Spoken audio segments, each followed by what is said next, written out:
করুণ দৃশ্য। প্রফেট মুহাম্মদ সাল্লাল্লাহু আলাইহি ওয়াসাল্লাম একদিন বসে আছেন, প্রফেট মুহাম্মদ সাল্লাল্লাহু আলাইহি ওয়াসাল্লাম একদিন বসে আছেন। এমন সময় এক ব্যক্তি নবী মুহাম্মদ সাল্লাল্লাহু আলাইহি ওয়াসাল্লামের সামনে কি করছে জানেন? ঝরঝর করে কাঁদছে, কাঁদছে। তো নবীজি জিজ্ঞাসা করছেন, তুমি কাঁদছো কেন? লোকটি বলছেন, হে নবী, পৃথিবীতে আমি অনেক পাপ করেছি, মাফ হয়ে যাবে। পৃথিবীতে অনেক পাপ করেছি, মাফ হয়ে যাবে। একটা পাপ মনে হয় আমার মাফ হবে না। কি আশ্চর্য! বলছে, কি এমন পাপ করেছো তোমার মাফ হবে না? কি এমন পাপ করেছো তোমার মাফ হবে না?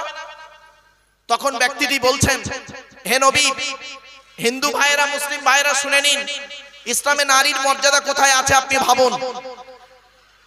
ব্যক্তিটি বলছেন, হে নবী, এই পৃথিবীতে সৃষ্টিকর্তা আমাকে একটা কন্যা সন্তান দান করেছিলেন, একটা কন্যা সন্তান দান করেছিলেন। আর আমি সেই কন্যাটি নাম রেখেছিলাম সাকিলা। কি বললাম ভাই? সাকিলা। মেয়েটি দেখতে অতীব সুন্দরী ছিল, আমারই কলিজার টুকরা কন্যা। মেয়েটির বয়স হলো 8 বছর। ক বছর? 8 বছরের কন্যাকে, জীবিত কন্যাকে আমি পিতা হয়ে জীবিত কন্যাকে পুঁতে মেরে ফেলেছি।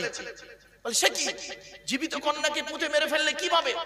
প্রফেট মুহাম্মদ সাল্লাল্লাহু আলাইহি ওয়াসাল্লামের সামনে লোকটি বর্ণনা দিচ্ছেন, শুনলে অবাক হয়ে যাবেন। বলছে, আমি একদিন আমার স্ত্রীকে বলেছি, সাদের স্ত্রী, আমার এই কন্যাটাকে সুন্দর করে সাজিয়ে দাও, মেলা দেখাতে নিয়ে যাব।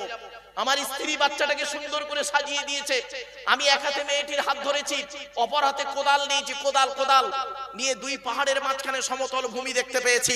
সেখানে গিয়ে কোদাল দিয়ে গর্ত খুলে যাচ্ছি।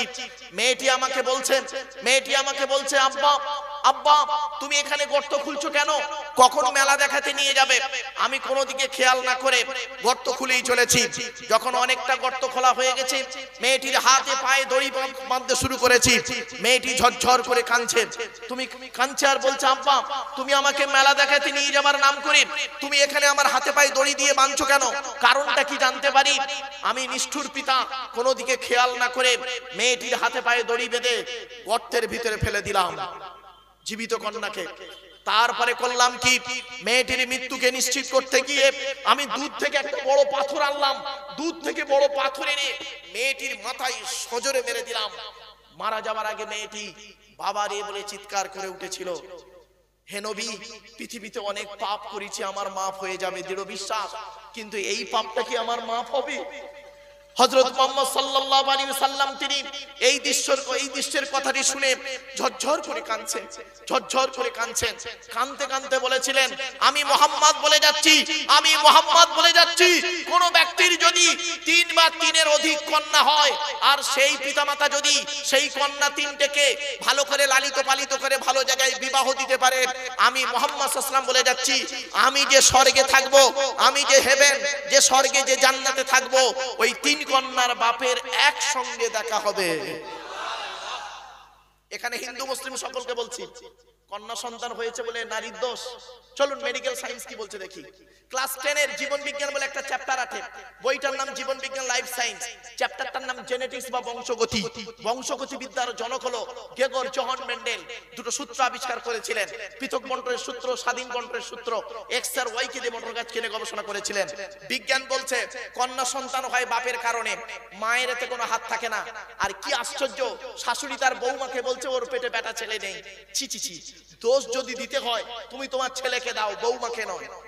এবার আসুন কোরআন কি বলছে দেখি, কোরআনের কি লেখা আছে দেখি। মুসা বলে একজন নবী আছে, নাম শুনেছেন? ইহুদিদের নবী। ইহুদিদের সময় তিনি এসেছিলেন। ইহুদিদের নবীর নাম হলো মুসা নবী। তো সেই মুসা নবী সৃষ্টিকর্তাকে একদিন বলছেন, হে সৃষ্টিকর্তা, আপনি খুশি হলে কি করেন? তো সৃষ্টিকর্তা বলছেন, আমি খুশি হলে মুসা আকাশ থেকে পানি বর্ষণ করি। 2 নাম্বার, তার থেকে বেশি খুশি হলে কি করেন? সৃষ্টিকর্তা বলছে, মুসা, তার থেকে বেশি খুশি হলে কি করি? বাড়িতে অতিথি পাঠিয়ে দিই, মেহমান পাঠিয়ে দিই। এই হিন্দু মুসলিম মনে রাখবেন, বাড়িতে অতিথি আসা মানে আপনার শুভ আগমন হচ্ছে, কিছু ভালো জিনিস ঘটবে। অনেক ব্যক্তি আছে অতিথি বাড়িতে আসার আগে, কুটুম বা আত্মীয় আসার আগেই দেখবেন ও ফোনে কেটে দেয়, বাড়িতে কেউ নেই সরে পড়ে। এটা অভদ্রতার পরিচয়, মনে রাখবেন। তারপরে মুসা নবী সৃষ্টিকর্তাকে বলছেন, ও সৃষ্টিকর্তা, সবথেকে বেশি খুশি হলে আপনি কি করেন? সৃষ্টিকর্তা বলছেন আমি যখন সবথেকে বেশি খুশি হয়ে যাই ওই ব্যক্তির বাড়িতে কন্যা সন্তান দান করি। ভাবতে পেরেছেন? আপনি কোথায় আছেন? আপনি কোথায় আছেন? আপনি চারটে কন্যা হয়েছে বলে কি হিন্দু কি মুসলিম? এই কুকুরগুলোকে তাড়িয়ে দিন তো ভাই একটু।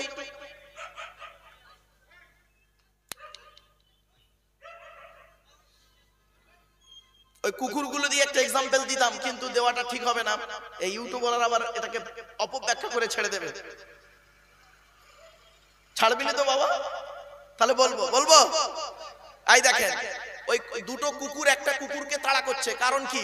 তার মানে ওই দুটো কুকুরের এরিয়া হলো এইটা, ও হচ্ছে অন্য এরিয়ার লোক, ওই এরিয়া থেকে এই এরিয়ায় ঢুকে পড়েছে। এরা যতক্ষণ ওকে ঘেউ ঘেউ করে তাড়িয়ে ওপারে না দিচ্ছে, বর্ডার পার করছে, ততক্ষণ পর্যন্ত এখানে এরা চুপ করবে না। তো এই বাংলার জমিনে, এই পশ্চিম বাংলাতে এমন কিছু ব্যক্তি আছে, তার এরিয়ায় ঢুকলে ঘেউ ঘেউ ঘেউ ঘেউ করে তাকে এরিয়া ছাড়া করে তারপরে শুনবে। খারাপ সেন্স নেবেন না, সোনা মাইন, এক্সকিউজ মি। এজন্য আমি আপনাদেরকে অনুরোধ করে বলছি, ধর্মীয় ব্যক্তিদের কাছে আমার করজোড়ে আবেদন, আপনারা এটাকে একটু খারাপ সেন্স নেবেন না, একটু নিজেকে একটু মাইন্ডে ঠিক রাখবেন। চলুন এবার আসছি যে কথা বলছিলাম আপনাদের কাছে। কি একটা কথা বলছিলাম এখনই, খুব গুরুত্বপূর্ণ কথা, কন্যা সন্তান, তাই তো? শুনে নিন, কন্যা সন্তান যে বাড়িতে আসে, কি হিন্দু কি মুসলিম, এই হিন্দু ভাইয়েরা, এই মুসলিম ভাইয়েরা শুনে নিন, যে বাড়িতে কন্যা সন্তান আছে, আপনার কপালটা খুব ভালো বলে সৃষ্টিকর্তা আপনাকে কন্যা সন্তান দান করেছে। এই কোরআনে লেখা আছে, শুনে নিন, এই কোরআনে লেখা আছে। তার আগে একটা করুণ দৃশ্য আপনাদের কাছে তুলে ধরছি, হিন্দু মুসলিম শুনে নিন।